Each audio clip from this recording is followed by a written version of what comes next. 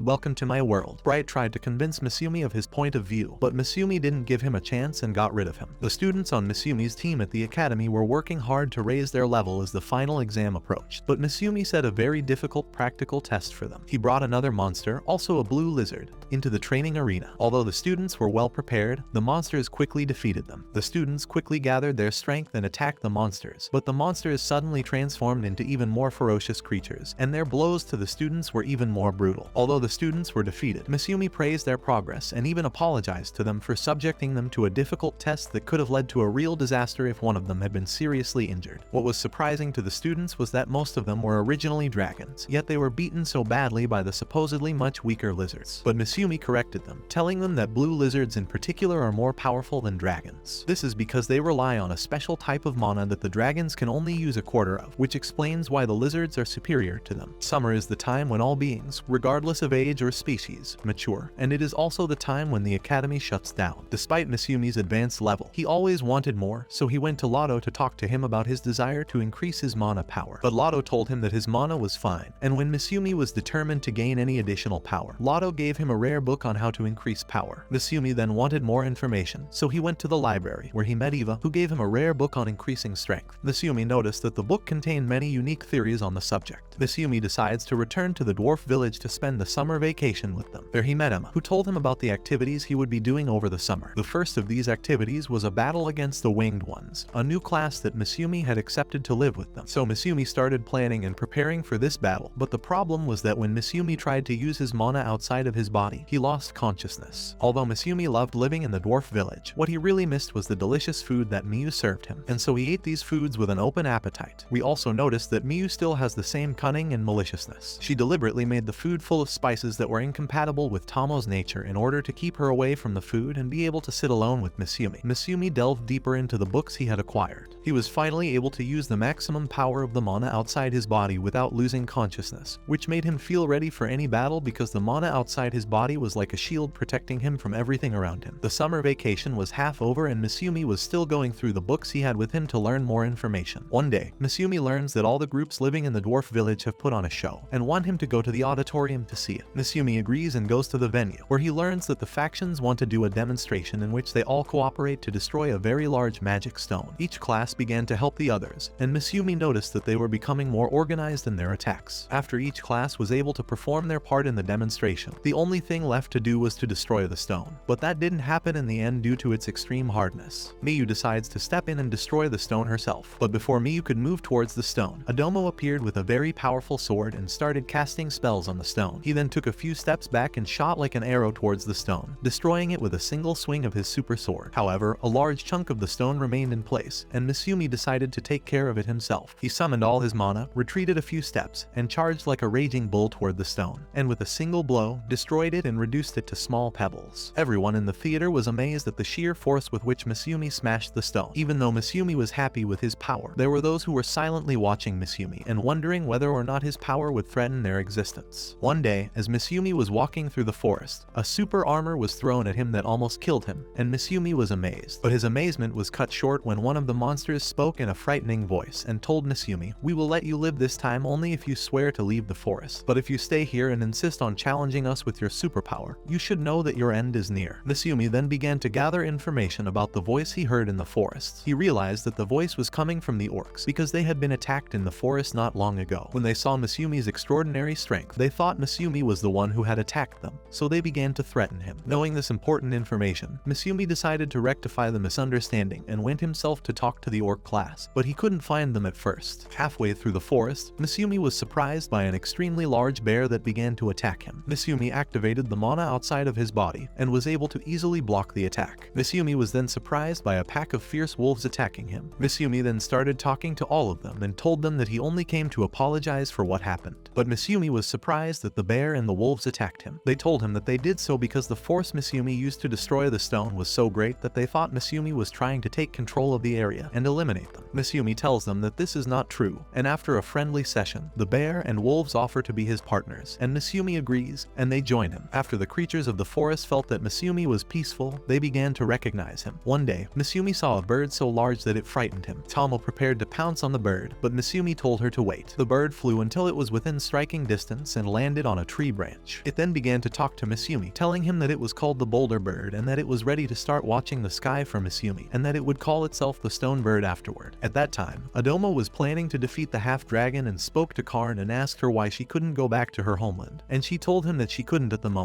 Karen asked Adomo the same question, and he kept reminiscing, telling her that there was a girl named Miranda who lived with him in the same village as him. When Karen asked him what she was like, Adomo told her that she was so strong and brave that she was able to fend off all the enemies that attacked the village. When Karen heard this, she thought Miranda was Adomo's teacher, but Adomo corrected her and told her that Miranda was his first love. Karen was surprised and asked Adomo why she wasn't with him. Adomo's tone changed to sadness and he told her that one day they were asked to check out the forest. In the meantime, Adomo and Miranda came upon a mysterious wizard's workshop. When they entered, they were attacked by a huge monster that quickly drove Adomo away. But to Adomo's surprise, Miranda fearlessly fought off the monster, and Adomo never saw her again. Karen was moved by this story and Adomo told her that from that day on, he vowed to find Miranda again and promised himself to be as strong as she was. One of the first steps towards finding Miranda again was to defeat the half-dragons. So Adomo asked Misumi to summon a herd of half-dragons so that Adomo could defeat them, and at the same time Misumi would take one of them to his students to fight against him. Misumi takes Adomo at his word and activates his power outside his body, and manages to find a herd of half-dragons. After destroying most of them, he lured the rest to Adomo and his students. Misumi's students were so excited that they were going to do battle against a real dragon-like creature that they began to cooperate with each other in order to win their battle. Despite the strength of the dragon, the Misumi students were confident and said, "Come to us, you idiot, we will write your doom." At the end of the battle, they were able to finish off the dragon-like creature, and they were overjoyed. Misumi himself was amazed at how far they had come. Not far away, we saw Miranda enter the same sorcerer's workshop she had arrived at with Adomo, and we were surprised to learn that it belonged to Lotto. So Miranda decides to take revenge on all the dragons and finally finish off Lotto. The fall season has arrived, which means the Academy Festival that everyone has been waiting for. Everyone comes from all over to enjoy the festival. Misumi wanted to capitalize on the occasion, so he went into his shop and started preparing the products that are unique to his shop. Misumi then learns that a temple priest named Shinai wants to meet him, so Misumi goes to meet him. After introducing himself, the priest began talking to Misumi about his rare medicinal products. The priest then asked Misumi to give the temple some of these products due to the recent outbreak of strange diseases. After Misumi listened to the priest's talk, he thought to himself, "What does this idiot want to do? Is he trying to bribe me or something? It doesn't matter, I'll figure it all out myself." Misumi didn't want to lose the temple, so he decided to balance things out and told the priest that he would go himself and the alchemist who was helping him to present all the details to the temple priests and see what they would be able to offer them. On the appointed day, Misumi arrived at the temple and met the high priest, who began to ask him about the nature of his business and how long he had been in business. Although Misumi felt like he was being interrogated, he decided to answer and told the high priest that he had been in the business for 3 years. The high priest then asked him which company was backing him. When Misumi told him that it was Rembrandt's company, the high priest got annoyed and told him that this company had ideas against the temple, and Misumi said to himself, "What business is it of mine? You idiot, I'm only interested in business." So Misumi tried to get out of the trap by telling the high priest that he was just a merchant and not interested in religious matters. The high priest tells him that Rembrandt's company is satanic and that Rembrandt's wife and daughter were cursed by Satan. Although most of the priest's words were true, Misumi felt that there was some kind of manipulation, so he decided to ask the priest directly what the temple wanted. The priest told him that the temple wanted to do business with Misumi's store. Misumi promised to think about it. One day as Misumi was walking down the street, he felt like he was being watched, and it was true. A few moments later, a large group of Assassin's Guild fighters, dressed in black uniforms and face coverings, attacked him. "Where have you been, you idiots? I've been waiting for you for a long time." Misumi was surprised to realize that the same fighter who had attacked Miyu in the past was with them, so Misumi activated his power outside his body and managed to finish them all off. Misumi then felt very agitated after being attacked by these fighters, so he decided to go archery, as this was what calmed him down. While Misumi was busy shooting arrows, Tomo came in to tell him that she had come up with a good plan to control the weather. The summary of the plan was that they would open a fog gate during the fall, which would regulate the temperature again. On the day of the festival, Misumi overslept and then freaked out to discover that he was late for the start of the festival, so he rushed off to witness everything from the beginning. When Misumi arrived at his shop, he was thrilled to see that people were queuing up to buy his rare products. Afterward, Misumi went to enjoy a delicious meal served by Miyu. Although everyone was happy at the festival, at the same time, there were many evil plans being hatched to eliminate Misumi and all his followers. On the second day of the Academy Festival, we learned that this day is dedicated to testing the students in terms of behavior, speech, and other moral qualities that that they acquire at the academy. Misumi met Rembrandt and his wife Lisa, who was resplendent in her gorgeous blue dress, and Misumi felt the amount of love between Rembrandt and his wife. Afterward, Misumi was surprised by some female fighters from the demon army asking him to come in for a talk. Even though it's dangerous, Misumi decides to go and talk to them. After he sat down with one of them, he asked her if this was the first time they had met or if they had met before. The fighter replied that it was the first time and told him that her name was Siritsu, and that she belonged to the Lorelei Federation. When Misumi asked her about the Laurel Union, she told him that it was a union of 3 nations that had become one. Although you deny knowing Laurel, I'm sure you know her very well, Siritsu said to Misumi. Misumi asked her why. Siritsu told him that the main reason for her belief was the name of Misumi's shop, which only sages call it. Misumi said that he was not one of the sages. Siritsu tells him that she doesn't mean the literal meaning of a sage. Then she makes it even more subtle and tells him that she also knows that the 2 heroes who were sent were originally sages. And Misumi said to himself, what a cunning woman, she suspects me of being one of those 2 heroes. But we noticed that Misumi decided to stand his ground and assured her that he didn't know anything about what she was saying. Sensing that Misumi wasn't going to add anything new, Siritsu excused herself and told Misumi that she was looking forward to meeting again. Before she left, Siritsu asked Misumi to explain the meaning of the name of his store. Misumi told her that the name of the store was originally given to a plant that has many medicinal benefits. Afterward, Lily, Princess of Gretonia, learns about the Laurel Union representatives meeting with Misumi and summons them, asking them what was involved. However, the representatives of the Laurel League told the princess that the meeting was normal, and that Misumi didn't tell them anything of value. We then realized from Lily's conversation with Siritsu that Lily is very interested in all of Misumi's affairs. Even though Lily already has her own spies within the Laurel League, she tried to trap Siritsu to get more information from her. I know you're trying to set me up, but I promise it won't work, Siritsu said to herself. Lily then surprised her with a question about gunpowder, and although the question caught Siritsu by surprise, she managed to handle the situation intelligently and told her only some superficial information. At the end of the day, we saw Rembrandt giving Misumi a lot of thanks because all the Rembrandt family members who were Misumi's students had changed their behavior for the better after joining the academy and joining Misumi's team. While Misumi was talking to Rembrandt, a student from the Hayama class rushed up to Misumi and spoke in a disrespectful manner, threatening Misumi and his students and telling him that he would soon finish them off. Misumi didn't care and told Rembrandt and his wife that it was okay and that he would take care of it himself. Miyu continues to serve her delicious recipes to Misumi, who is addicted to her food. But as usual, Tomo and Miyu weren't getting along, so they started fighting again. Misumi yelled at them, "Stop fighting, you 2 idiots, we're all interested in the festival." The princess then contacted Lotto and tried to get more information about Misumi. Lotto gave her everything he knew, and from their conversation we learned that this is not the first collaboration between Lotto and the princess. Misumi told his students that they would have a magical battle against each other at the end of the festival, especially since it will be on strict terms and they will be forbidden to use most of their spells. Misumi then met with Rembrandt, who told him to hurry up and go to the Merchants Guild in order to start expanding his own shop. Misumi was eager to see the magical battles that would take place between his team members, so he thanked Rembrandt and promised to go to the Merchants Guild as soon as possible. Shortly afterward, we saw the announcer announcing the start of the Rothsgard battle and promising all viewers that it would be a very powerful battle. Misumi was anxious to watch the battle, but at the same time he was thinking about everything that had happened and wondering whether he would eventually be able to return to his home world or not. Although Misumi was excited to watch the magical battle, he was very worried about his students so that none of them would get hurt. On the other hand, even though the students had a great relationship because of the fellowship, each of them tried to give the best performance possible in the battle. The battles continued one after another, and Misumi noticed that the level of the students was comparable, and that each of them was able to recite the spells correctly. We then saw a battle between Casper and Jin, who were very close in level, but in the end, Jin was able to win due to his superior speed. Rembrandt's daughter Rembrandt also managed to beat her counterpart in their battle. However, we noticed that most of the audience doesn't like the Rembrandt family, so there was a lot of talk that Rembrandt's daughter must have taken advantage of her family's influence and bought expensive magical items. Jin advanced to the next round of the battle and started a new fight against a very strong Dania, but this time Jin was also able to win. On the other hand, Rembrandt's daughter qualified for the final of the witch category and managed to win the match to the applause of most of the audience, who began to sympathize with her and also felt that her level was already advanced. Jin, on the other hand, was preparing to play the final against one of the strongest fighters. The battle between the two of them began, with each of them charging towards their opponent like a raging bull. However, it was a one-sided battle because from the very first moment, Jin was able to completely dominate his opponent, so much so that he deliberately knocked out his opponent's sword twice in a row, and then surprised him with a powerful kick from his foot that knocked him out like a small child falling out of bed. The fight ended shortly thereafter with Jin's victory to the cheers of the crowd, but then we saw the fighter whom Jin had defeated swearing and vowing to kill Jin soon. The judging panel for this magical battle has decided that the winner of the mage category will fight the winner of the fighter category. In other words, we'll be watching a fateful match to determine determine the champion of the entire tournament. The match will be between Jin and his son Rembrandt. The battle between them began with an attack from Rembrandt's daughter, who knew how to use all of her spells perfectly, so she attacked Jane, who was amazed at her magical ability. Rembrandt's daughter actually managed to win the entire tournament, and Misumi was delighted at the tremendous progress his students had made in the tournament. While Misumi was thinking about his future, he received some disturbing news from the Merchants Guild. Misumi learned through Rembrandt that the head of the guild wanted to meet with him as soon as possible. But what bothered Misumi was that he would have to go to the guild the next day, the day his entire team would parade in front of the entire crowd. Although the fighters were saddened that Misumi would not be there, they got together and decided to put on a good show for everyone. The next day, Misumi went to the headquarters of the Merchants Guild, but found the guildmaster's tone very harsh. The guildmaster began to interrogate Misumi about the goods and products he sells in his store. When the manager finished this investigation, Misumi asked him why, and the manager told him that there were a lot of disturbing reports about the store's products. Misumi told him that everything in his store is clear to everyone. The manager spoke more sharply and said, "We at the Merchants Guild are surprised that you have all these goods and products, and we don't see any carts transporting the products for you." Misumi finally understood why he was standing in front of the Merchants Guild manager. The guild is surprised that there's no visible transportation of goods in front of them. This, of course, is because Misumi is transporting goods by utilizing his mana power, which allows him to travel between worlds. The problem was that Misumi couldn't tell the Merchants Guild about it, or they'd shut him down immediately. The guildmaster then began to hint to Misumi about his cooperation with the temple. Misumi then said to himself, "You're a bunch of blackmailers, each of you trying to fulfill your own personal purpose at the expense of my store." The guildmaster then issued a very unfair order to Misumi, that Misumi must first submit all of his store's cargo transportation data, and then pay the syndicate 90% of his profits. Shocked by this unjust ruling, Misumi began to criticize and blame the syndicate and its director, telling the director that this was outright blackmail. But the manager remained adamant and told Misumi that this was the price for not being clear with the syndicate from the beginning. He also told him that if he didn't pay up, the guild would close his shop and Misumi would go back to Tsaich again. Misumi returned to speak with Tomo and Miyu, who were galvanized against the Merchants Guild, and asked Misumi to go there to take revenge on the manager, but Misumi asked them to calm down. Misumi then decides to go for a peaceful solution and also decides to pay the guild what he owes, in order to keep his relationship with everyone on good terms and so that one day he can return to his home world. We fast forward to another state called Ensland, where the warrior Eilengand Hobiles, scion of the famous family that led the great state of Lemia, promises young Loria that he will try to fix what the nobles of his state have messed up. We then return to Misumi, who was still upset that Rambadant had refused to treat him as a normal merchant, but he quickly remedied the situation. He contacted Rona and asked her to keep the demons out of Rothsgard because he began to fear for his students after issues arose regarding a student with supernatural powers, and of course, Misumi was worried about Jin and Abby. Misumi was then convinced that he had to leave town, so he asked the student leader of the rival team to meet him in a neighboring room. Of course, she thinks he's just asking her to flirt with her, before Misumi shocks her and tells her that he wants to leave town and can't think of a better person to check on his students for the rest of the tournament. In the arena, everyone was talking about how well the students were competing against each other and praised Jin and Miss Ra's fights. Miss Ra was ready to fight, but only because Tomoe had promised him that she would train with him after the tournament if he was still alive, of course. While Miss Ra was talking with his friends, a guard interrupted them and told them that the competition was about to start again, and that they would have to win the remaining matches if they wanted to secure a spot in the final match. Shiko sat in the spectator seats to watch his team fight, but what caught his attention was an opposing fighter wearing a strange-looking amulet. Shiko told everyone that this fighter was suspicious, as he was wearing the amulet as a disguise to increase his magical power, which would explain why he was so much more powerful than the others. Of course, this Eilengand had a power that no one, not even Misumi himself, knew how to explain, as the fighter recalled his training days with Hibiki, whom he reluctantly left his city after she assured him that she would wait for him to return from competitions and then they would train together again. He also remembers Loria, when he first met her and introduced himself and tried to remind her of when they played together when they were young and she wore the same mascot. But soon, some guys showed up who made fun of Loria because her whole town was destroyed by demons and killed her whole family. Eilengand quickly stopped them and wondered why a princess like Loria was in such a miserable town. The bullies started making fun of Loria for running away from her city and not fighting like a princess should, and just worked as a waitress in this new city. But Loria fought back, telling them that people like them couldn't stand up to the enemy and had never seen a real war, so they had no right to blame her. Eilengand was standing watching the situation from afar when one of the academy's students sneaked in and told him that the academy was developing a new magical drug that would increase the user's strength exponentially. Of course, Eilengand agreed to take the drug just to make him stronger and be able to protect Loria, but little did he know that the drug had many side effects and that he would be exploited by the drug. Anyway, back to the competition at the academy, where Eilengand kept beating up any fighter who got in his way, until Jin himself shows up to fight him, and Jin actually manages to land a few blows on him. Eilengand was so badly shaken that Jin asked asked the referee if he should continue the fight since his opponent looked so tired. But the referee told him that his opponent was still in good shape and that he should continue to attack. Of course, Ilangan was still strong, but Jin, with the help of one of his team's fighters, managed to combine their strength and landed a powerful blow that sent Ilangan flying through the air. Only then did Jin and his companions realize that Ilangan's greatest weakness was his inability to defend himself in the air. As Ilangan fell to the ground unable to move, the masters decided to start the victory ceremony, as there was no way Ilangan would be able to continue fighting. Suddenly, without warning, Ilangan woke up again and began to summon unprecedented mana power that left everyone in shock, including Misumi himself, who belatedly realized that Rona had only promised to keep the demons out of his city, not this one. As Ilangan surrendered his soul to the demons so that he could summon that powerful mana, he remembered Loria and kept apologizing to her for not being able to control that power and luring him into using the drug that turned him into a monster. Of course, this transformation was a surprise to everyone watching the fight, as they witnessed the demons taking over Ilangan's body, who seemed unable to control himself at all. Ilangan's body also began to swell, which caused panic even in the streets outside the academy, and everyone began to flee the place, especially after Ilangan transformed into a full-fledged monster. Only then did the academy's fighters realize that they were no match for him, and they too began to flee the scene. Of course, Misumi didn't run away this time and stayed to watch from the audience seats. That is, until one of the teachers comes to him and tells him that he has to evacuate quickly because the demons are not only confined to the academy, but have also reached the perimeter of the city. Only then does Misumi realize that he needs to act quickly and carefully before things get completely out of hand. But before Misumi could do anything, he asked the girls to answer the question he had asked them beforehand. Do you really want to take back the kingdom that has been taken over by demons? Of course, the girls assured him that they did, especially Loria, who missed her kingdom like never before. That signal was enough for Misumi to tell the rest of his students to get ready to fight the demons. At first, Misumi asked Shiki if they could free Ilangan from the demons' clutches. Shiki told him that it was a difficult task that he didn't want to participate in, so Misumi asked him to just keep an eye on the situation in the city. Misumi also decided to request some fighters from other parallel worlds. As soon as Tomoe heard those words, she got excited and told Misumi that everything they are going through is just a test. If they can protect the city, everyone will owe them love and loyalty. It would also rid them of many undesirable merchants. At the time, Rona was standing there not knowing whether to grieve for Misumi after dragging him into the battle or rejoice that the demons had taken control of a new human state. Just then, the demon leader arrived and told her that the work on the ring had reached the final stages and that they would soon have the opportunity to take over another human kingdom. At the same time, Misumi was preparing to start his plan when Rambidant appeared in front of him, who was also shocked by what was happening in the city. But then he apologized to Misumi and told him that he had to go to the Merchants Guild to find out how they were faring in the wake of the disaster. Before he left, he asked Misumi what happened between him and the merchant captain, and Misumi told him that the captain refused to recognize him as a merchant in the first place. So Rambidant decided to leave 2 magical guards to protect Misumi during the event. After Rambidant left, Misumi saw the Purple Coats, the academy's most powerful guards, arrive to fight against the mighty beast. They immediately began casting elemental gathering spells for war, first with the Flame Sword, then the Ice Spear, then the Dust Fang, and finally the Storm Cross. But the monster was immune to 3 of these spells and was able to absorb the water magic, so these spells were of no use to them. On the contrary, they only increased the power of the monster, which took out all the fighters with ease. This angered Misumi, who told Shiki that he had been unkind to his students and had not trained them properly to deal with such difficult situations. Misumi then asked Tomoe and Shiki to ask their students to stay as long as possible on the battlefield, at least until they gain more experience. Misumi then went with Tomoe to the Metavirgin seats, where they found some of the princes who did not know how to escape, as well as their old friend Lotto. The headmaster of the academy appeared in the crowd and asked Misumi and Tomoe what their plan was. Tomoe told him that she was going to move everyone to a safe place. But of course, the principal was skeptical of her ability to transport people, so Lotto volunteers as if he's never met them before and agrees to make himself a guinea pig for Tomoe's attempt to transport the guests. Of course, it worked, and Tomoe volunteered to transport all the guests, but the king decided to stay put and even asked Misumi to join him in the war in hopes of convincing Ilangan to come to his senses. The king and Ilangan's father began to plead with Ilangan to come to his senses, but Ilangan continued to attack the warriors without stopping. What got Misumi's attention was the arrival of a new monster. Of course, the prince tried to look brave and went straight for the monster, only to be knocked to the ground by Misumi, who saved him from a devastating fall. Abby then decided to use all of her power after realizing that the only spell that could harm Ilangan was the fire spell, so she told everyone to leave and get as far away as possible. She first used the float spell to fly over Isengand, who was still suffering from the attack of Abby's teammates, before Abby hit him with a fiery arrow with all her strength and fell to the ground, not realizing what exactly happened with the monster and whether or not she managed to finish it off. Of course, everyone rushes to her to help her after she used all of her mana to fight Isengand. After the battle, Misumi personally went to Isengand's father to apologize to him for what happened to his son after Abby defeated him. The man took it all in stride and praised Misumi and his students for bravely facing the threat of the monsters. He even offered Misumi the chance to recruit them as mercenaries. But first they had to come up with a plan to evacuate everyone in the city for fear of the monsters' repeated attacks, which didn't seem to be ending anytime soon. Misumi then went to check on Abby, who had used up all of her mana casting the spell on the arrow, leaving her exhausted. Meanwhile, Jin was still angry that he couldn't finish off Isengand with his power, and he was still more angry that he had fought so fiercely in front of his friend Isengand.